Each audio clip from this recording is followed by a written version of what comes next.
नमस्ते साथियों, गांव सरकार की 62वीं कड़ी में आज हम आपसे बातचीत करेंगे। आज बातचीत करने के लिए हमारे साथ होंगे श्री आलोक रंजन जी।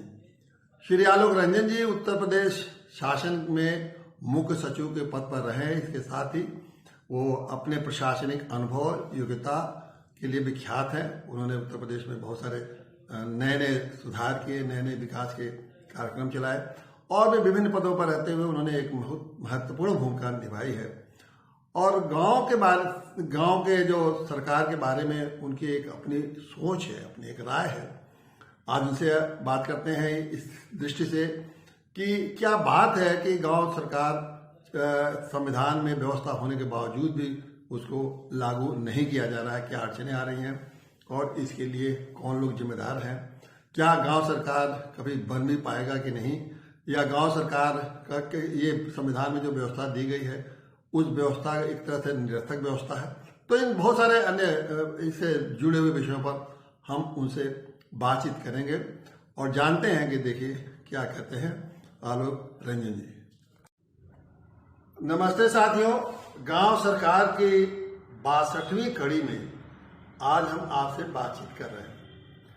जैसा कि हम पिछले कड़ियों में आप देख रहे हैं, किसी न किसी एक विशिष्ट व्यक्ति और खासकर उस क्षेत्र के विशेषज्ञ जो कि गांव के प्रशासन और गांव की व्यवस्था और सरकार की व्यवस्था में जिनकी बहुत महत्वपूर्ण भूमिका रही है, उन लोगों से बातचीत करते रहे ताकि उनका अनुभव जो है पूरे देश के और प्रदेश के लोग जान सकें कि आखिर गांव पंचायत की जो व्यवस्था है, अब तो एक संवैधानिक व्यवस्था है, उस संवैधानिक व्यवस्था को बनाए रखने और आगे बढ़ाने में और जितना आशा थी कि इस तरह से संवैधानिक व्यवस्था चलेगी उतना नहीं चल पा रहा है। तो इससे ऐसे लोगों के अनुभव से ये समझ में आ जाएगा कि कहाँ दिक्कतें आ रही हैं और कैसे उन दिक्कतों को दूर करके ग्राम पंचायत की जो व्यवस्था है, जिसको हम लोग गांव सरकार कहते हैं, उसको बेहतर ढंग से चला सके ताकि गांव के लोग अपना विकास अपने ढंग से करें। उनकी अपने ढंग से जब विकास करेंगे तो उनकी अपनी उसमें क्रिएटिविटी रहती है, उनकी अपनी ज़रूरतों के हिसाब से वो विकास करेंगे और फिर वो कई गाँव के एक दूसरे को देख के वो कंपटीशन भी रहेगा और बेहतर बनाने की करेंगे। तो उनको किसी का ये नहीं रहेगा कि उन्हें किसी से पूछना है, किसी से समझना है, बल्कि अपने ढंग से विकसित करेंगे। तो आज यार ये हम लोगों के लिए बड़ा सौभाग्य की बात है कि हम लोगों के बीच में श्री आलोक रंजन जी जो उत्तर प्रदेश के मुख्य सचिव रह चुके हैं, इसके अलावा भी तमाम जिम्मेदारी का पद है, हमेशा निभाते रहे हैं, बहुत ही अनुभवी, बहुत ही योग्य और प्रशासनिक क्षमता का इनका पूरा प्रदेश लोहा मानता है। तो चलिए आज हम उन्हीं से बात करते हैं। वो कोई परिचय के मोहताज नहीं है, आप सभी जानते हैं। अभी कुछ ही दिन पहले प्रदेश का सारा दायित्व आपके ऊपर था, तो उनसे हम पूछते हैं कि गांव के पंचायत और गांव के सरकार के बारे में देखिए उनकी अपनी राय क्या है। आलोक साहब ये बताएं कि भारत के संविधान में जो 73वां संशोधन आया उसमें 1992 के बाद एक उन्होंने संवैधानिक व्यवस्था दी और जिसमें कि 11वीं अनुसूची में उन्होंने 29 विभाग तक रखा है और उसके एक अनुच्छेद धारा 246 में है कि ये गांव पंचायतें जो हैं वो इंस्टीट्यूशन ऑफ सेल्फ गवर्नमेंट होगी, ये उन्होंने व्यवस्था दी है। तो एक तरह से इन्होंने इंस्टीट्यूशन ऑफ सेल्फ गवर्नमेंट माना है और दूसरी व्यवस्था उन्होंने ये दी है कि ये 29 विभाग हैं, गाँव पंचायतें अपनी खुद इस व्यवस्था को चलाएंगे। लेकिन उत्तर प्रदेश पंचायती राज अधिनियम में जब इस संविधान के बाद जब संशोधन आया, 93 में संशोधन आया, तो उसमें उन्होंने एक धारा 15 जोड़ दिया और जिसमें सारे पावर तो जो संविधान के बल्कि 29 थे तो इन्होंने 30 कर दिया। 30 विभाग थे उसमें संविधान के 11वीं अनुसूची में, इन्होंने 30 रखा है। लेकिन ये कह दिया है कि ये सारे अधिकार जो ग्राम पंचायतें उसका उपयोग करेंगे वो उनका उपयोग वो राज्य सरकार के निर्देशों के अधीन करेंगे। तो पहला तो ये सवाल है कि आखिर जब आपने ये व्यवस्था उनको दे दी है और उनके लिए फाइनेंस कमीशन भी बना रखा है कि उनको वित्तीय और साधन मिला, और देखिए 95 के बाद से 95 पहला फाइनेंस कमीशन आया, लगातार 5 फाइनेंस कमीशन भी हो गया है, तो पैसा भी उनको एलोकेट होता है। ये पावर देने में आगे राज्य सरकार का हिचक क्यों है उनको पूरा पावर देने में? जी बहुत आपने अच्छा प्रश्न पूछा। वैसे मैं तो उसके और पहले जाऊंगा 73वें संशोधन के, मैं जाऊंगा सीधे आर्टिकल 40 जो है हमारा कॉन्स्टिट्यूशन का, जो कि डायरेक्टर प्रिंसिपल स्टेट पॉलिसी की बात करता है। उसमें ही ये एक बात सामने रखी गई थी कि विलेज पंचायत जो है वो बनाई जाएंगी और उनको लोकल एक सेल्फ गवर्नमेंट के इंस्टीट्यूशन या संस्था के रूप में विकसित किया जाएगा। तो तब से ये बात चल रही थी और तमाम मुझे ध्यान है कि सन 50 के बाद भी तमाम बलवंत राय कमेटी रिपोर्ट और अन्य कमेटी रिपोर्ट इसमें बैठी, इन्होंने अपने सुझाव दिए और उसके बाद ये 73वां संशोधन आया जो बहुत ही महत्वपूर्ण संशोधन था आपका संविधान में, जिसमें उन्होंने क्लियरली डिफाइन कर दिया कि लोकल सेल्फ गवर्नमेंट, ये विलेज पंचायत, जिला परिषद ये होंगी, कैसे ये बॉडीज बनेंगी, कैसे इनका निर्वाचन होगा, इलेक्शन कमीशन का प्रावधान कर दिया, फाइनेंस कमीशन का प्रावधान कर दिया, ये सब उसमें किया। तो एक तरीके से पूरी व्यवस्था तो इसमें दी गई। लेकिन जैसे आपने अभी बात सामने रखी कि कुछ चीजों में तो इसका पालन हुआ और उसका अच्छा असर भी हुआ, जैसे इलेक्शन कमीशन। तो अब हर प्रदेश में और हमारे प्रदेश में भी, उत्तर प्रदेश में भी स्टेट इलेक्शन कमीशन है जो पंचायतों का चुनाव कराती है और उसको बिल्कुल निष्पक्ष रूप से कराती है। तो जैसे उसकी मंशा थी संविधान में, उस हिसाब से इसको रखा गया। Finance commission, state finance commission भी बन गई, उत्तर प्रदेश में बनी हुई है और बैठती है भी, जब भी उसकी टाइम होता है, पीरियड होता है, बैठ के अपने सुझाव देती है। और जैसे मुझे जहां तक याद है, जो भी स्टेट की फाइनेंसेस हैं उसके 7.5% उन्होंने कहा था ग्राम पंचायतों को जाएंगे, 5% जो है वो जाएगा इनको, जो शहरी लोकल बॉडीज हैं उनको। तो इस तरीके से मतलब एक उनका क्या शेयर होगा, क्या उनका हिस्सा होगा, जो कि स्टेट के या प्रदेश में संसाधन है, वित्तीय संसाधन है, उसमें क्या हिस्सा होगा, टैक्स से या नॉन टैक्स से जो भी आता है, उसको भी स्पष्ट रूप से फाइनेंस कमीशन ने कर दिया। और ये भी कह दिया कि किस किस चीज में उनको खर्च किया जाएगा। और एक तरीके से काफी धनराशि अब जो है वो जा रही है ग्राम पंचायतों में, उनके नियंत्रण में आ रही है। और यही नहीं, जो आपकी सेंट्रल की फाइनेंस कमीशन है वो भी कई चीजों में धनराशि आवंटित करती है जो सीधे ग्राम पंचायतों को आ रही है।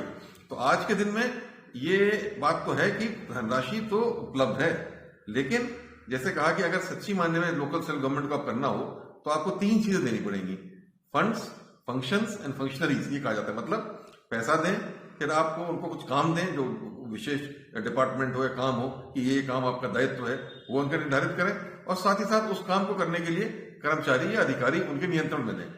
तो जहां ये फंड्स तो पैसा तो आ रहा है, लेकिन ये बाकी 2 चीज नहीं हमारे उत्तर प्रदेश में जो है अभी तक ये ग्रामीण पंचायतों पे या जिला परिषद के पास पहुंच सकी। जो रहा कि उनको फंक्शंस दिए जाएं या फंक्शनरी।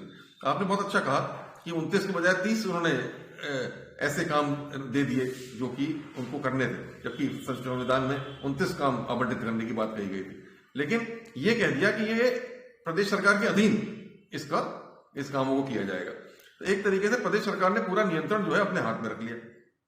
अब आपने यही इसमें बात सामने रखी हुई, आखिर क्यों कर रही है प्रदेश सरकार ऐसा, ये क्यों नहीं इनको अपना काम करने के लिए स्वतंत्र रूप से छोड़ देती है। तो मैंने जो अपना अनुभव है उसमें पाया कि 2 तरफ से रेजिस्टेंस आता है, 2 तरफ से इसमें हिचकिचाहट होती है।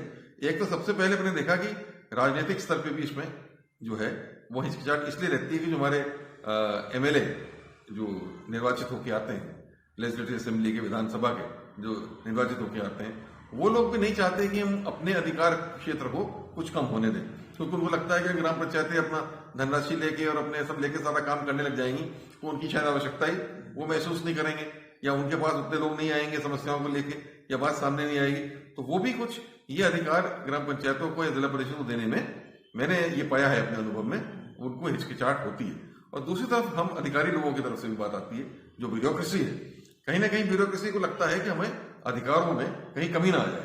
अगर लोकल सेल्फ गवर्नमेंट पूरी तरीके से पावरफुल हो जाएगी तो आज जो काम विकास की हर चीज के लिए जिला कलेक्टर के पास लोग आ रहे हैं, SDM के पास जा रहे हैं, जिला विकास अधिकारी के पास जा रहे हैं, कहीं ऐसा ना हो जाए कि वो सारे काम तो फिर उसी लोकल स्थानीय स्तर पे हल हो जा रही है समस्याएं, तो वो समस्याएं उन तक ना पहुंचे। तो कहीं ना कहीं अपने अपने अधिकार क्षेत्र को पकड़े रखने की जो चेष्टा है, इसी के कारण जो है ये पूरी व्यवस्था जो है वो जिस माने में लागू होनी चाहिए थी उस तरीके से लागू नहीं हो पाई है, जो कि उचित नहीं है, मैं समझता हूँ। बिल्कुल, ये हम लोग यही सोचते हैं कि इसका जो लोकतंत्र की जो सेल्फ गवर्नमेंट की जो अवधारणा है उसके पीछे न देने का जो आपने इंडिकेट किया कि ब्यूरोक्रेसी का भी रोल है और राजनीतिक लोगों का भी रोल है। और मैं देखता हूँ कि देखिए जितने चुनाव होते हैं, चुनाव में ये मुद्दा, बड़े बड़े मुद्दे नहीं बनते हैं कि हम रेल कैसी चल रही है, जहाज कैसी चल रही है और डिफेंस क्या चल रहा है। जो भी चुनाव में मुद्दे बनते हैं वो गांव के ही मुद्दे चुनाव में बनते हैं। और ये बड़ा इतनी बड़ी संख्या गांव में करीब 73% लोग आबादी है, तो गांव को हर चीज दिलाने के लिए चुनाव प्रचारों में वही मुद्दे बनते हैं। गांव को बिजली, गांव को शौचालय, गांव को सोलर लाइट, गांव में मुफ्त में राशन है, ये गांव को ये देते हैं। तो ये बहुत ही गांव के लोगों को ये प्रिय लगता है। लेकिन अब ये आखिर अगर ये स्थिति रही तो फिर तो वो कॉन्स्टिट्यूशन की जो मंशा है वो तो पूरा नहीं हो रहा, नहीं हो रहा। दूसरी बात है कि अब एक उदाहरण देता है, देखिए कितना गांव का, ये तो गांव तो फिर कभी तरक्की नहीं कर सकते। उदाहरण के लिए अब मैं 2-3 उदाहरण आपको बताऊंगा। एक जैसे स्वास्थ्य विभाग दे रखा है और सफाई दे रखा है। सफाई कर्मचारी में आपने एक एम्प्लॉय को 30,000 रुपये नौकरी पर नियुक्त किया।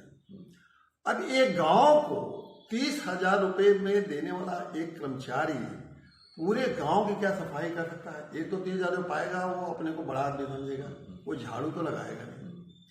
तो ये जो स्कीम सरकार की है ये तो इतना शेयर वेस्ट है। 30,000 रुपया दे रहा, सफाई कहीं नहीं करता। और उसमें भी बड़े जातियों के लोग हैं, आरक्षण है, ये है, तो उसमें तो ब्राह्मण है, क्षत्रिय है, ये लोग MA BA पास लोगों को इसमें नौकरी में दी गई, तो ये लोग तो सफाई करते नहीं। तो अब आपने गांव को अधिकार नहीं दिया तो बिल्कुल एक सफाई का कार्यक्रम, पैसा भी खर्च कर रहा है लेकिन गांव में सफाई नहीं है। अगर मान लें अगर उस गांव के लोगों को अगर अधिकार रहता कि हम अपने कर्मचारी खुद ही रखें और सफाई करवाएं, तो गांव के लोग उनको 30,000 रुपये क्यों देंगे? गांव के लोग तो हर वार्ड में, कम से कम हर गांव में पंचायत, ग्राम पंचायत में मिनिमम 10 वार्ड होते हैं, मैक्सिमम 15 वार्ड होते हैं। मान लें एक वार्ड में उन्होंने एक आदमी रखा, कहा 3,000 रुपये हम देंगे, आप इस वार्ड में सफाई करो। उस तरह से वो अगर 10 वार्ड है उनके पास तो 10 लोगों को रख लेंगे। गांव में कोई रोजगार उनको 30,000, 40,000, 35,000 की नौकरी नहीं देंगे, वो तो पार्ट टाइम देंगे, पार्ट टाइम रखेंगे, आप करिए और उसके बाद अपनी खेती करिए, अपनी मजदूरी करिए और भी जो भी आप करना करने। तो आप बताइए, ये सफाई का ही एक कार्यक्रम अगर देख रहे हैं तो ये कितने अच्छे चल जाते हैं। बिल्कुल। इसमें क्या दिक्कत है? इसमें सरकारों को क्यों दिक्कत है? नहीं, और ये योजना क्यों ऐसा है? बिल्कुल इसमें कोई दिक्कत नहीं होनी चाहिए। और जैसा आपने कहा, ये योजना सफल नहीं हो पाई। जो सफाई कर्मचारी देने का उद्देश्य तो ये था कि वहां गांव में सफाई की व्यवस्था जो है उसमें सुधार आ जाए, लेकिन वास्तव में ऐसा हुआ नहीं। जिसका आपने उल्लेख भी किया कि कई ऐसे लोग आ गए जो BA MA तक पढ़े हुए थे, जो कि ज्यादा ही क्वालिफाइड थे, उनको सफाई करने में कोई रुचि नहीं थी, या जो अलग अलग उसके अपर कास्ट के लोग भी आ गए और लोग भी आ गए जिनको सफाई में उसमें इंटरेस्ट नहीं था, या ऐसे लोग सिलेक्ट हो गए जिनको कोई उससे रुचि नहीं थी। लेकिन अब 30,000 रुपये जब मिल रहा है तो हर व्यक्ति ने उसके लिए अपना प्रार्थना पत्र दे दिया और चयनित हो गया, उसमें जिसको चयनित हो गया। और अब वो अगले प्रमोशन की मांग कर रहे हैं। जी हाँ, क्लास 4 से हमको क्लास 3 में कोई सफाई करना नहीं है, लेकिन अब उनकी यूनियन बन गई तो क्लास 3 से क्लास 4। बिल्कुल बिल्कुल। तो वो फेल हो गया। उसी तरह और भी कर्मचारी, अब जैसे आशा वर्कर का और कई कर्मचारी ऐसे रहे, सारे कर्मचारियों का जो नियंत्रण है, उनकी नियुक्ति है और उनके ऊपर नियंत्रण है, वो कि तो स्वास्थ्य विभाग रखता है या पंचायत विभाग रखता है। वो ग्राम विकास अधिकारी भी उसके एक गांव को लोग 7-8 लोगों कर्मचारी गांव को वो देखता है, 3-4 गांव को रहता है नहीं रहता है, उसका भी नियंत्रण है। तो गांव के जितने भी कर्मचारी 5-7 हैं, एक का भी नियंत्रण गांव वालों का, ग्राम पंचायत का अपना नहीं है। तो जब वो नहीं है तो कौन सा सेल्फ गवर्नमेंट? जैसे मान लो उत्तर प्रदेश का सरकार देते, मान लिया आपका, आप तो सरकार चलाए, आपने एक विधानसभा है, आपकी विधानसभा एक कानून बनाती है, जनरल बॉडी हो गई, उसके ऊपर उसकी रिप्रेजेंटेटिव एक एग्जीक्यूटिव बॉडी हो गई, तो आपका मंत्रिमंडल हो गया। उसके बाद आपने हर विभाग है, जितने आपके 67 विभाग है राज्य में, उसके लिए आपने एक एक विभाग बना रखे।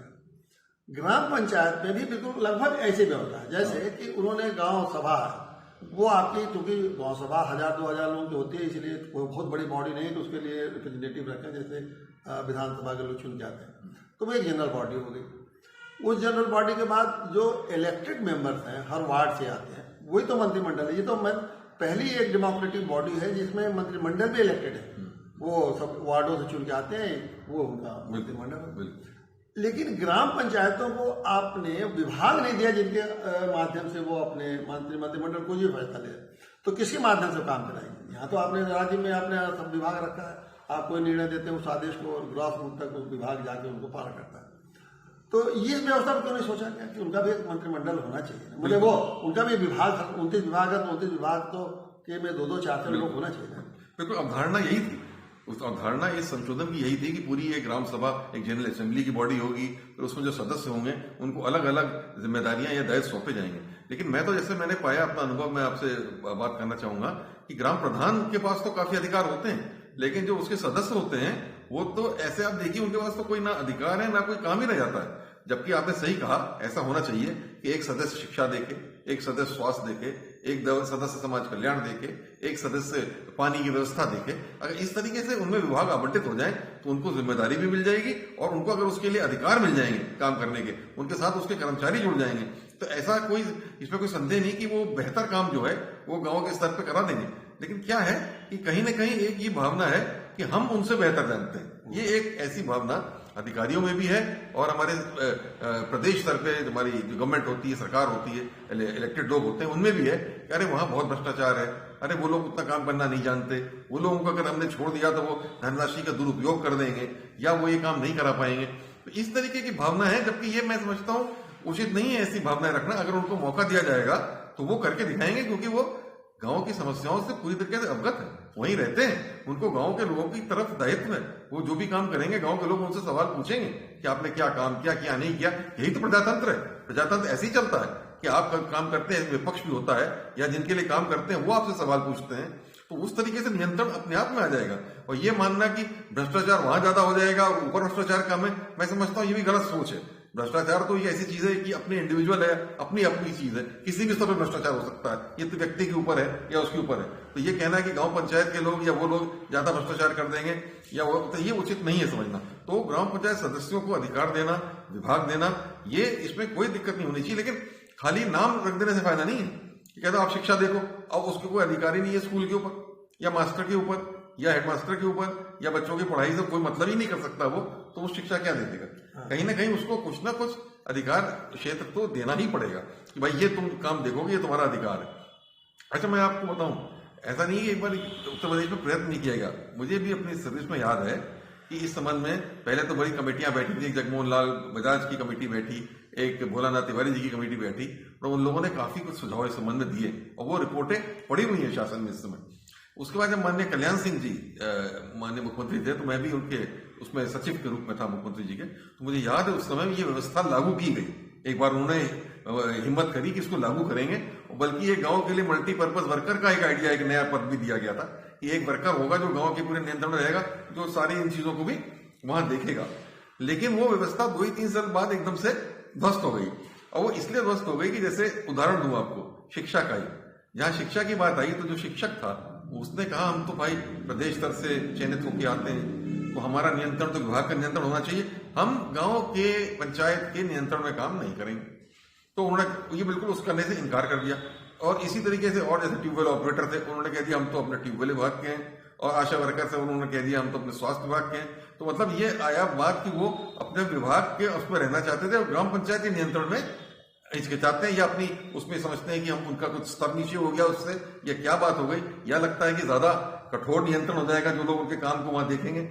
जिस भी बात होगी उसका बड़ा विरोध हुआ और आंदोलन तक उसमें होने की स्थिति आ गई। मुझे अभी भी याद है काफी आंदोलन सामने आए और उसके बाद धीरे धीरे करके इस व्यवस्था को मतलब ठंडे बस्ते में डाल दिया गया, उसको लागू ही नहीं किया गया। अभी जो ग्राम विकास अधिकारी है वो ये बात कहते हैं कि मेरी तनख्वाह तो 35,000 40,000 है और प्रधान जी तुम तो 2,500 या 1,500 स्टाइपेंड पाते हो, मैं बड़ा हूं कि तुम बड़ा हो, मेरी बात तुमको मानना पड़ेगा, तुम्हारी बात हम क्यों मानेंगे? तो उसके दिमाग में यह धारणा ही नहीं है कि वो उनका वो समझता है प्रधान के, वो प्रधान का नौकर नहीं है, वो तो ग्राम पंचायत का सबऑर्डिनेट है ना, लेकिन वो समझता है कि हम प्रधान के नौकर नहीं बनेंगे, नहीं बनेंगे। और उसी तरह से कुछ समस्याएं प्रधानों में जाते हैं। प्रधानों ने कुछ जगहों पर ऐसा भी किया है कि प्रधान ने वो डबल प्रधान है तो जितने एम्प्लॉय को अपने घर पर रख लेते हैं कि सब ये काम मेरा प्राइवेट काम करो, ये लोग प्रधान भी उसी उल्टे इस तरह से स्थिति है। वास्तव में जो सरकार की जो अवधारणा अपने जो ग्राम पंचायत स्तर पर जो बन नहीं पा रही है, वो लोगों के मानसिकता में ये बात नहीं आ रही। वो ये समझते हैं कि प्रधान जी ही मुख्य रूप से उनको पावर मिला हुआ है, सब कुछ जो प्रधान जी है वही सर्वे सर्वा है, वही सब कुछ है, हम लोगों के पास जैसे सदस्यों के पास कोई पावर नहीं है। और ग्राम सभा के सदस्य जो ग्राम सभा है उसकी तो वो कभी सब कागज में फर्जी बैठक कराते रहते हैं, सचिवों की सब फैजे प्राप्त करते रहते हैं और कागजी कार्रवाई पूरी होती रहती है। तो इस चक्र को कैसे टूटे? ये राजनीतिक इच्छा शक्ति इसमें होनी पड़ेगी, उसके बिना नहीं टूटेगा। जब तक उच्च स्तर पे राजनीतिक इच्छा शक्ति इसमें आ जाएगी सामने कि नहीं इस व्यवस्था को हमको लागू करना है, और अधिकारियों को भी, सीनियर वरिष्ठ अधिकारियों को भी कड़े निर्देश हो जाएंगे कि भाई वो जो संविधान के पूरा उद्देश्य है उसको लागू करा जाए सही माने में। तो वो बैठेंगे और इसको लागू करने की कोशिश करेंगे तो ये लागू हो सकता है। पर इसमें जो सीरियसनेस है, इच्छा शक्ति है, वो ऊपर से आने की आवश्यकता है। मैं आपको एक उदाहरण दूं अपने ही जीवन के प्रशासनिक जीवन का, कैसे इन व्यवस्थाओं को धीरे धीरे करके ध्वस्त कर दिया जाता है।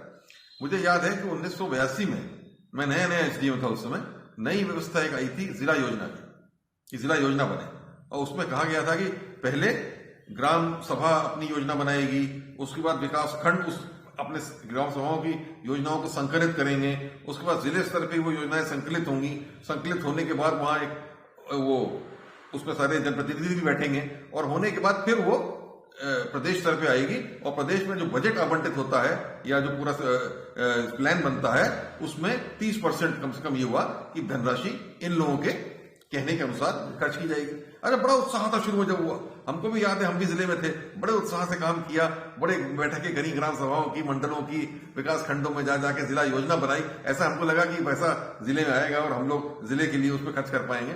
लेकिन ये देखिए कितनी खूबसूरती से इसको घुमा दिया गया बाद में। एक तो क्या करना शुरू कर दिया कि ये तो विभाग थे, उन्होंने अपने आप ही अपनी कई जैसे अपनी योजनाओं को कह दिया ये जिला योजना है, मतलब योजना उनकी है, केंद्र लेवल पे प्रदेश स्तर की योजना है, कह दिया ये जिला योजना है, इसके लिए इतनी धनराशि आवंटित कर दीजिए, एक तरीके से निर्देश ऊपर से दे दिया। तो जिला योजना का वहां कोई वही स्वतंत्रता ही नहीं रह गई कि आप अपने जिले के लिए सोच के या ग्राम के लिए सोच के योजना बना रहे हैं। वो योजना ऊपर से आ गई कि इस योजना के लिए इतनी धनराशि आवंटित कर आपने कर दी, मतलब फिक्स हो गया एक तरीके से पहले ही से, जो ऊपर से निर्देश हो गया। तो वो जिला या ग्राम का कोई उसमें योजना में या नियोजित विकास में कोई रोल ही नहीं रही है। अच्छा, उसके बाद और क्या हुआ, मैं मुख्य सचिव था, मैंने पाया बड़ी गंभीर बात ये कि हम लोगों ने एक एक माननीय मंत्री को इंचार्ज बना रखा था, तो जाएंगे जिला योजना की मीटिंग करेंगे, जिला योजना को लेके आएंगे। होता क्या था, दिसंबर जनवरी तक मैंने देखा कि अधिकांश जनपदों में बैठकें नहीं हुई, और बजट जो है वो अभी इसी महीने बन जाता दिसंबर जनवरी में। तो बजट में कहीं जिला योजना से कोई तालमेल की कोई सवाल ही नहीं है, कोई समावेश है ही नहीं कहीं। वो जो योजना बन के आती है वो ऐसी कागज में कहीं बन के आती है और रख दी जाती है। बजट अपना उससे अलग बनता है, अलग बन के बजट पास हो जाता है। तो जब बजट पास हो गया, फंड्स उस बजट के हिसाब से ही खर्च होंगे। जिला योजना का जिसके अंदर ग्रामीण योजनाओं का समावेश होना था, उसको कहीं कुछ हुआ ही नहीं, कुछ उसके लिए आवंटन, तो पैसा कहाँ आएगा, उसके लिए क्या काम वो करेगा, वो कर नहीं पाएगा। और देखिए इसी कारण से गांव के लोग जो सबसे बड़ी शिकायत है, ये तो जो पावर नहीं दे रहे हैं, करप्ट कंट्रोल है, और ये सब एक पक्ष है। दूसरा यह है कि गांव के लोग कहना है कि जब हमें अगर आज सरकार के ही नियंत्रण में अगर जो योजना है उसका पैसा समय से गांव में जाए, जब वो पैसा चला जाए वो काम शुरू हो जाए। अब होता क्या है कि गांव में जो पैसा जाता है वो पूरा पैसा उनको किसी योजना के लिए जाता नहीं, आधा दिया कभी पार्ट में जाएगा, कभी जाएगा। मान लीजिए अगर उनको पंचायत भवन बनवाना है तो पंचायत भवन में कभी 8 लाख जाएगा, कभी 5 लाख जाएगा, कभी 10 लाख जाएगा। अब बताइए अगर वो पंचायत भवन ही बनाना है उनको 30-35 लाख रुपए का, उसके भी उस पैसे को भी उनको लेने और प्राप्त करने में इतनी मुश्किलें होती हैं कि वो बनते वो पंचायत भवन क्या बन जाता है, वो कबाड़ खाना बन जाता है। और उस कबाड़ खाने में तो फिर जानवर मारते रहते हैं। कहीं भी इतने 56-60 हजार गाँव पंचायतें हैं, अभी भी सारे गाँव में बहुत मुश्किल से शायद 8-10 हजार ग्राम वो उनके सचिवालय बन पाए। अब बताइए जब उनके पास बैठने की जगह तक नहीं है, जब एक कौन सी सरकार आप गांव में रखें जहां लोगों को उनके जो प्रधान और जो मंत्रिमंडल है उसके तक तो बैठने की जगह। आप बिल्कुल ठीक कह रहे हैं। दूसरा एक बहुत महत्वपूर्ण बात बताओ, दूसरे एक और दिक्कत बताओ, गांव सभा में 2000 सदस्य हैं। गांव सभा वही तो जनरल बॉडी हुई जिसकी मीटिंग मिनिमम 2 मीटिंग होनी चाहिए। वैसे तो अधिक होना होता है, जितना अच्छा अधिक होते हो उतने लोगों का भागीदारी होगी। कोई जगह गांव में नहीं है जहां 2000 आदमी बैठ सकते। तो जब आपके पास पंचायत घर नहीं है या गांव सचिवालय नहीं है, जब आपके पास विधानसभा नहीं है हमारे गांव में, जहाँ के सारे गांव के लोग, विधानसभा का मतलब गांव सभा, मतलब जहाँ सारे लोग बैठ के अपनी बात कह सकें, तो ये क्या रिडंडेंट है क्या? ये कॉन्स्टिट्यूशनल प्रोविजन बिल्कुल व्यर्थ का संविधान में डाला गया क्या? इसका तो मतलब नहीं है। नहीं, देखिए आपने जो बात कही मुझे भी याद है कि एक समय था कि ग्रामीण सचिवालय बनाए जाएंगे, बड़ी योजना आई, उसमें हम लोगों ने भी बड़ी इसकी हम लोग मॉनिटरिंग करते थे कि कितने कितने गांव में सचिवालय बने, कितनी धनराशि गई, क्या नहीं गई। पर धीरे धीरे करके उसका जो परिकल्पना थी कि एक सचिवालय बनेगा, वहां सब ग्राम स्तरीय कर्मचारी बैठेंगे, वहां बैठेंगे, ग्राम प्रधान बैठेगा, पंचायत के लोग बैठेंगे और वहीं बैठ के सब व्यवस्था की जाएगी। वो कहीं भी लागू ही नहीं हुई। जैसा आपने बताया, कहीं बिल्डिंग बनी, कहीं नहीं बनी, कहीं आधी अधूरी बनी, और वहां पे उसको सचिवालय के तरह प्रयोग, तो मैं समझता हूँ शायद ही कुछ ही गाँव में हुआ होगा, बाकी जगह नहीं हो पाया। तो कहीं ना कहीं सभी लोग मिलके उस व्यवस्था को लागू करना नहीं चाह रहे हैं। जो करना नहीं चाह रहे हैं तभी वो कागज पर रह जा रही है। ऐसा नहीं है कि लागू नहीं हो सकती है, क्योंकि अच्छा, हमने उत्तर प्रदेश के अलावा अगर अन्य प्रदेश को देखिए, कुछ प्रदेशों में काफी बेहतर इस व्यवस्था को लागू किया गया है। मैं आपको बताऊं, हमारे साथी लोग जो रहे केरल में, पश्चिम बंगाल में, महाराष्ट्र में, कम से कम कई ऐसे प्रदेश, कर्नाटक में कई ऐसे प्रदेश हैं जहां पे काफी हद तक इस व्यवस्था को उन्होंने लागू करा है। हालांकि वहां भी पूरी तरीके से नहीं हो पाया है, लेकिन काफी बेहतर तरीके से हुआ है। लेकिन हमारे उत्तर प्रदेश में अभी हम लोग उन्हें पहले कदम भी उस तरफ नहीं उठाए हैं। अच्छा, और होता क्या है वास्तव में आज में, क्या स्थिति है? जब आवास बनने हैं गांव में, मान लीजिए प्रधान को होता है कि आप चयन करिए ग्राम सभा में बैठ के, तो अब कई इसमें वो आ जाती हैं विषमताएं। गांव सभा की बैठक किए बिना ही प्रधान भी चयनित कर लेता है, कभी कभी जिसको देना चाहे उसको दे दिया। वो भ्रष्टाचार की बात आ गई, लोग कहते हैं कि 1.25 लाख में से 20,000 प्रधान ने ले लिए या कुछ भी ले लिए। अब उसके बाद जो है, फिर जिसकी नाम आ जाता है उसको फिर भी जिला कार्यालय में दौड़ना पड़ता है कि आप जाओ वहां पे विकास अधिकारी के कार्यालय में, वहां देखो कि तुम्हारा नाम सूची में कट ना जाए, कहीं तुम्हारा नाम सूची में बना रहे, तो वहां भी उसको जाके दफ्तर में आगे पीछे दौड़ना पड़ता है कि उसको आवास मिल जाए। तो मतलब ये नहीं है कि जो गांव सभा पे डिसाइड हो गया वही हो गया, वहां से सूची बन के जाए तो उसमें बड़ा परिवर्तन जो है उस जिले स्तर पे कभी कभी कर दिया जाता है। इस प्रकार तो योजना, वो लोग बेनिफिशियरी का सिलेक्शन कर रहे हैं जो गांव में नहीं, जिनको गांव के बारे में जानकारी नहीं है पूरी, वो बैठ के अन्य कारणों के आधार पर चयनित कर रहे हैं। तो वास्तव लाभ जो है, वास्तविक लाभ जो योजना का जिसके लिए होना चाहिए, वो उसको फिर नहीं पहुंच पाता है। तो यही कारण है जो ग्रामीण विकास में समस्या आती है। अब ये इसमें जैसे एक बात और है कि जैसे मान लो कि अगर गांव वालों को आप मानते हैं, लोग कह रहे हैं कि वो योग्य नहीं है, वो बहुत ज़्यादा शहर के लोग अधिकारी और नेता ही समझते हैं ये बहुत बड़ा बहाना है कि उनमें योग्यता नहीं है, उनके अंदर क्षमता नहीं। ये पहले हो सकता था, आज से 50 साल पहले ये बात थी। लेकिन अब तो गांव में पढ़े लिखों की कमी नहीं है, MA BA पास लड़कियां पढ़ी हैं सभी। मैं तो समझता कोई गांव नहीं है जिसमें कि अब BA MA पास लोग नहीं है, और उन्हें बड़ा उत्साह है काम करने के साथ। और सब इसमें कोई काम नहीं उनके पास, सिर्फ वो बैठे रहते हैं। और अब ज्यादा मोबाइल आ गया, बैठे दिन रात बैठे थे, तो उनसे कोई आप काम लेते नहीं।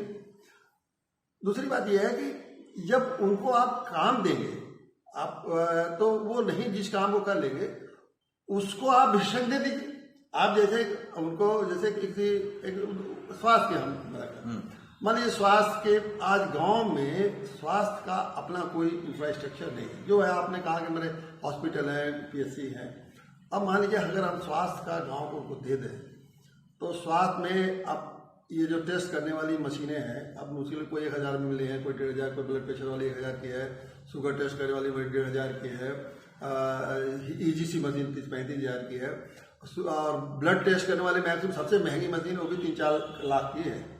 अगर मान लें ये हम ग्राम पंचायतों को स्वास्थ्य का विभाग अधिकार पूरा आप दे देते कि भाई अपना स्वास्थ्य चलाइए, तो साल भर के बजट में आप मान लीजिए 1 करोड़ रुपया दे रहे हैं, उसमें 5 लाख रुपया स्वास्थ्य के लिए मार कर देते। और वो कहते हैं कि ये स्वास्थ्य के लिए ये हमने 5 लाख की मशीनें खरीद ली, तो 1 लड़के 2 लड़कों को 2 महीने ट्रेनिंग दे के वो गाँव में रखते, जिसको ब्लड प्रेशर टेस्ट करना हो, शुगर टेस्ट करना हो, वही वो जाके टेस्ट कर लेते।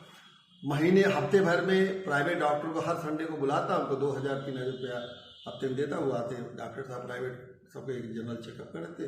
कोई सीरियस बीमारी रहती तो वो उनको बड़े देते। तो आप ये देखिए कि अगर यही छोटा सा गांव के अगर मिल जाता तो कम से कम गाँव का हेल्थ में, जिसमें कि टेस्ट कराने के लिए लोग 500 रुपया खर्च करते हैं, दौड़ते हैं, ब्लड प्रेशर नपवाने के लिए 2,000-2,500 रुपया खर्च कर देते हैं, झोला डॉक्टर पास जाते हैं, उल्टा सीधा बांधता है, पुरानी मशीन है उसकी भी ठीक नहीं। तो ये अगर उस 60% तो हम स्वास्थ्य कंट्रोल वहीं कर देते।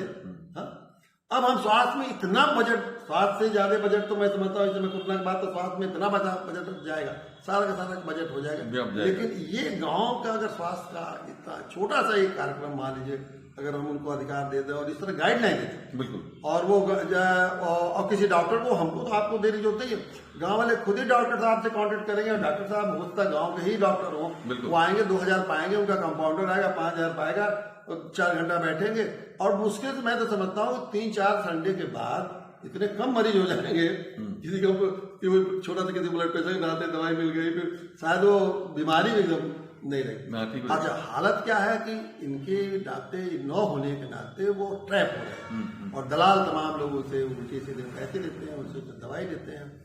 तो ये सब चीजें कि वो मतलब क्या मतलब इतने हमारे समझते राजनीतिक लोग या बड़े बड़े अधिकारी लोग इतने असंवेदनशील लोग हैं।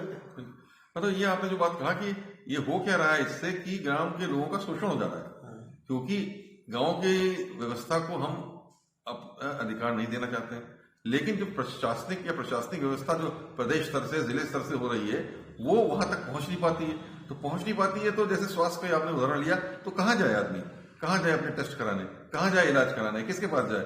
तो झोला चौक के पास जाता है, कहीं जाता है, इधर जाता है, उधर जाता है, बेकार में पैसा खर्च करता है, धनराशि व्यय करता है, और उसका इलाज भी सही तरीके से नहीं हो पाता। तो एक तरीके से ये शोषण है। अब व्यवस्था जो हमने बनाई है इसमें उनका शोषण हो रहा है। अच्छा, होता क्या है कि मैंने भी अनुभव किया है, उत्तर प्रदेश को ले लीजिए, इतना विशाल प्रदेश है हमारा। अब जैसे आपने स्वास्थ्य ले लिया, या शिक्षा भी ले लीजिए, या आंगनबाड़ी ले लीजिए, कोई भी चीज ले लीजिए, मान लीजिए आंगनबाड़ी ले लीजिए। आंगनबाड़ी केंद्रों में बच्चों को खाना बना के खिलाया जा रहा है या नहीं खिलाया जा रहा है, उनको उसका स्वास्थ्य परीक्षण कराया जा रहा है कि नहीं कराया जा रहा है, उनको शिक्षा कुछ प्रदान की जा रही, ये क्या प्रदेश स्तर पे या जिले स्तर पे बैठा हुआ अधिकारी देख पाएगा? क्या एक प्रमुख सचिव जो प्रदेश स्तर पे बैठा है वो इतनी 1 लाख ग्राम पंचायतों में उत्तर प्रदेश के, क्या ये पता लगा पाएगा कहाँ पे क्या हो रहा है? उसके पास तो ये सूचना भी कभी नहीं आ पाएगी कि कहाँ क्या हो रहा है, क्या नहीं हो रहा है। सूचना आएगी तो कागज पे आएगी, और सूचना जो आएगी कागज आ जाएगा कि हाँ सारी व्यवस्था ठीक है, सब हो रहा है। तो उसको देखने वाला तो वही देख पाएगा जो मौके पे। इसलिए अगर मौके पर अधिकार दे दिया जाए तो वो उसको खुद ही देखेंगे। भाई आंगनबाड़ी केंद्र, जैसे आपने बताया, कई लोग पढ़े लिखे हैं गाँव में।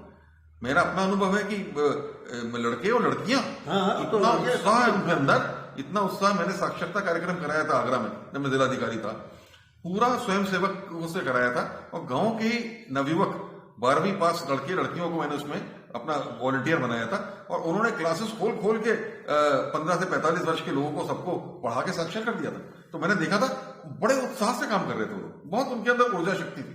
तो ऐसा नहीं है कि उनके पास, वो तो बल्कि बेचारे वो ये चाहते हैं कि हमें कोई काम मिले, वो काम चाहते हैं, और काम मिलेगा तो उनके अंदर, और जब काम मिलता है तभी व्यक्तित्व का विकास भी होता है। ये कहना है कि उनको कुछ आता नहीं है, अरे करेंगे, 2 बार गलती करेंगे, 3री बार सीख जाएंगे। अरे वो बहुत जल्दी से सीख रहे हैं आजकल। तो एक ऐसी उदाहरण, एक बात मेरे मन में गाँव के बारे में और भी आती है कि देखिए, इसमें तो बिल्कुल पैसा भी नहीं लगता है। पहले हम लोग बचपन में थे तो गाँव में खेल कूद, ग्रामीण खेल कूद बहुत होते थे, और हम लोग इन्वॉल्व होते थे। धीरे धीरे एक क्रिकेट वगैरह का आया, तो उसमें भी कोई सपोर्ट तो सरकार का है। कोई खेल के नाम पे या कल्चरल एक्टिविटी के नाम पे गांव में कोई, गांव को कोई पैसा नहीं है। जो कल्चरल विभाग है, ये विभाग है, जैसे बहुत सारे सरकारी विभाग। अब हालत ये है कि गांव में अगर आप एक गाने वाले को भी अगर खोजिए तो शायद गाने वाला नहीं मिले, कोई बजाने वाला नहीं मिले, कोई ये गांव में कविता और लिखने वाला और कहानी लिखने वाले अब गांव में लोग नहीं होंगे, बिरहा गाने वाले और चाहे धुबिया नाच करने वाले अब गांव में नहीं है। तो अगर गांव पंचायतों को आप ये उनको जैसे मान लीजिए कल्चरल एक्टिविटी के लिए उनके पास खुद अधिकार रहता, तो सारे के सारे लोगों को कुछ पैसे देते, कुछ पैसे पाते, तो उसमें विकास होता। ये कर ऐसी छोटी छोटी चीजें करने में इन लोगों ने क्या, मतलब बिल्कुल क्या सरकार कोई जवाबदेही है ही नहीं कि उनके जीवन के साथ खिलवाड़ करने का। हाँ, मतलब वो एक तरीके की परंपरा सी बन गई कि हर चीज का अधिकार जो है वो प्रदेश स्तर अपने हाथ में रख लिया जाए और यहां से दिया जाए। तो एक तरीके से गाँव को हम लोगों ने ऐसी व्यवस्था कर दी वहां कि हम आपको ये दे रहे हैं, तो गाँव वाला ये इंतजार करता रहता है कि प्रदेश स्तर से हमको भी क्या मिल रहा है, क्या भीख मिल रही है, क्या योजना मिल रही है, या क्या हमारे लिए ये लेके आए हैं। वो वही इसका इंतजार करता रहता है, बजाय इसके कि हम उससे कहें कि भाई तुम अपने संसाधन जुटाओ, तुम अपने संसाधन के हिसाब से अपनी योजना बनाओ, तुम उसके अनुसार काम करो, तुम अपने शिक्षा, स्वास्थ्य, आंगनबाड़ी केंद्र और जो भी है पशु चिकित्सा केंद्र, इन सबका देखभाल अपने स्तर पे करो। बहुत बेहतर व्यवस्था इससे हो सकती है इसमें। लेकिन खाली मैंने जैसे बात रखी, इसमें राजनीतिक और अधिकारी दोनों के स्तर पे इच्छा शक्ति की बहुत आवश्यकता है। उनको ये नहीं महसूस करना चाहिए कि उनके अधिकारों में कमी हो रही। एक्चुअली अधिकारों में कमी नहीं होगी, गाइडलाइन देना भी उन्हीं का काम है, मॉनिटर करना फिर भी अभी उनका काम रहेगा कि क्या सही हो रहा है, क्या गलत हो रहा है, मार्गदर्शन देने का उनका काम रहेगा। और वास्तव में फिर ये वहीं पे गांव स्तर पे डिपेंड करेगा कि कितना विकास कहाँ पे क्या हो सकता है। अब देखिए, जैसे आपने कहा ना कि वो लोग सोचते हैं हम ही योग्य हैं, दूसरे योग्य नहीं है। पहले जब 33% आरक्षण आया था महिलाओं के लिए ग्राम प्रधान में, तो लोग सोचते थे महिलाएं क्या कर ही नहीं सकती, संभव ही नहीं है, और खाली नाम के लिए चयनित हो जाती हैं। बल्कि हमको भी याद है शुरू में हमारे साथ मिलने आते थे महिला के साथ, उनके पतिदेव भी हमेशा आते थे और वो कार्ड अंदर भेजा करते थे, फलाना फलाना प्रधानपति के नाम से अपने आप को वो भेजा करते थे। लेकिन मैंने स्वयं देखा 15-20 साल में व्यवस्था परिवर्तन में, और महिला ग्राम प्रधान अब जानकार हो गई हैं, अपनी बात को सामने रख लेती हैं, और जब आगे अधिकारियों से मिलती हैं तो अपनी समस्याओं को वो ये कितना बड़ा सामने रखना जानती है। बड़ा भारी बदलाव और कितना उनके अंदर कॉन्फिडेंस है, उनके अंदर बहुत विश्वास है, एक कॉन्फिडेंस की बात आती है ना कि, और फिर उसके अंदर सबसे बार बार मैं कहता हूँ कि गांव में अंदर क्रिएटिविटी बहुत है। जब उनको आप काम नहीं देंगे तो उनकी सारी क्रिएटिविटी मर रही है, ये तो और मरी नहीं रही है, फिर वो गलत चीजों में जाती है, फिर बेकार से लड़ाई झगड़ा, दंगा फसाद, इन सब चीजों में वो ऊर्जा जो है वो बेकार हो जाती है। एक बात और मेरे सामने आई है कि बहुत से लोग विदेशों में हैं, और वो विदेशों में जो लोग हैं वो उनका अपने गांव से लगाव है, और वो चाहते हैं कि अब मैं अपने गांव में करूं। तो अब स्थिति ये है कि वो गांव में अगर कुछ करना चाहते हैं तो उनको गांव में कोई चैनल ही नहीं है। गांव पंचायत उनसे सीधे पैसा नहीं दे सकती, गांव पंचायत उनसे बात नहीं कर सकती। अगर विदेश से वो पैसा भेजे हैं तो गवर्नमेंट ऑफ इंडिया का जो चैनल है वो फॉरेन एक्सचेंज और ये वो झंझट भी नहीं पड़ती। अच्छा मानिए बहुत जिनके पास बहुत विदेशों में बहुत धनी लोग हैं, उन धनी लोगों के पास क्या फर्क पड़ता है कि 10 लाख 20 लाख गांव को दे दें, और उनको गौरव होगा कि हम गांव वाले अपने एक गांव दिवस मनाते हैं, उस गांव दिवस में अपने लोगों को जैसे बड़े सम्मानित करें, सबको बुलाते हैं, सम्मानित करते हैं, तो अपने आप रिसोर्सेज इतना जनरेट। अभी आपकी सरकार ने, उत्तर प्रदेश सरकार ने एक स्कीम चलाई है, कि हम लोग इस बारे में पहले भी चर्चा करते थे, किसी ने सुन लिया हो सकता है इसी चैनल पे डिस्कशन में, तो उन लोगों ने एक स्कीम ये चलाई है कि गांव विदेशों में जो लोग हैं वो अपना गांव में पैसा दे सकते हैं, लेकिन शिलापट लग सकता है उनका, लेकिन और जितना पैसा वो देंगे उतना पैसा गवर्नमेंट भी उस योजना में देगी। अब देखिए ये भी, इसमें भी गवर्नमेंट आ गई। अब वो पैसा वो देंगे तो वो पैसा मान ली उन्होंने 10 लाख कोई गांव वाला दिया तो 10 लाख देगी ये सरकार। अब 10 लाख सरकार का, अब मुझे लगता है, मेरा आशंका है, उसका ही आशंका गलत हो, अब इसमें दलाल पैदे हो जाएंगे कि भाई सरकार से 10 लाख रुपया लेना है तो उनसे 10 लाख रुपया मंगवाएंगे, और ऐसी ऐसी योजना में गांव की इसमें क्या जरूरत है, सरकार को कुछ नहीं, जब वो लोग खुद ही दे, उनको फैसिलिटेट करिए कि वो अपने गांव में सीधे। बिल्कुल। तो जब सरकार में बैठे लोग क्या इन चीजों को बिल्कुल समझते नहीं है क्या लोग कि इस तरह से भ्रष्टाचार, तो नया चैनल भ्रष्टाचार किस माने फॉरेन मनी को ला के और विदेशी पैसे लेकर, और बल्कि विदेश में भी हमारे नागरिक हैं जो गए हैं यहाँ से, वो बल्कि सरकार को पैसा देने में बहुत हिचकिचाते हैं। उनको शक होता है कि हम जो पैसा दे रहे हैं कहीं ये इसमें भ्रष्टाचार ना हो जाए या ये सही चीज पे इसका उपयोग ना हो, इसीलिए वो कभी कभी धनराशि देने से भी उनका मन नहीं करता। अच्छा, इसमें तो यही होना चाहिए, जो हमारे भारत में भी लोग हैं या विदेश में भी हैं, अगर वो कुछ भी करना चाहें, स्कूल की बिल्डिंग के कमरे बनवाना चाहें, अस्पताल की बिल्डिंग बनवाना चाहें, या कुछ और सड़क बनवाना चाहें, सोलर लाइट लगवाना चाहें, पंचायत भवन बनवाना चाहें, कुछ भी करना चाहें करें, वो अपनी माँ के नाम से करना चाहते हैं, अपने पिताजी के नाम से करना चाहते हैं, अपने परिवार के नाम से करते हैं, तो गाँव का उनका लगाव भी हमेशा बना रहेगा और उनका नाम और उनके परिवार का नाम भी वहां हो जाता है। इसको भी हम जनरेट नहीं कर रहे हैं, जहाँ इसमें तो इसका तो बहुत स्कोप है, इसका तो बहुत स्कोप है, और बहुत धनराशि आ जाएगी, बहुत धनराशि आ जाएगी। तो इसमें तो कोई सरकार का कुछ जाना नहीं है, कुछ नहीं जाना। तो अब आखिरी सवाल एक और है जो कि हम आ रहे हैं आखिरी दौर पे, वो ये है कि देखें आखिर में ये सारी पॉलिटिकल पार्टी, चाहे सत्ता में कांग्रेस रही हो, फिर बीजेपी रही हो, और योगी जी तो, मोदी जी तो विचार, उनके पास नए नए विचारों के, तो वो अपने को सकते हैं हमसे नए नए विचार मेरे पास आते हैं, इतने ज्यादा नए नए विचार है कि हरदम हमेशा कोई ना कोई नए विचार रहते हैं। इन लोगों के भी मन में ये सारा नया नया विचार आ रहा है, बुलेट ट्रेन और ये बड़ी बड़ी ट्रेनें, हाई स्पीड ट्रेन और बड़े बड़े स्मार्ट गाँव, ये मूलभूत चीजों की तरफ क्यों नहीं इन महान विद्वानों का दिमाग जा रहा है? नहीं देखिए, ये चीजें जरूरी हैं, चलिए बुलेट ट्रेन भी आ जाए, चाहे ठीक है, वो बड़ी सड़कें बने, सब बने, इससे विकास होता है, ग्रोथ होती है, लेकिन ये जो है गरीबी जैसे दूर करना, वो करना, ये सबसे नहीं दूर होती। गरीबी हमारे गांव में गरीबी है सब है। वहां छोटी छोटी योजनाएं जो गांव के लोग खुद मिलकर अपने लेकर कर सकें, उस सब वहां रोजगार मिले, उस सबसे गरीबी दूर होगी, उस सबसे लोग जो है अपना समाज में आगे बढ़ पाएंगे। इसलिए ये अत्यंत ही महत्वपूर्ण विषय है कि हमको गांव को अधिकार देना चाहिए।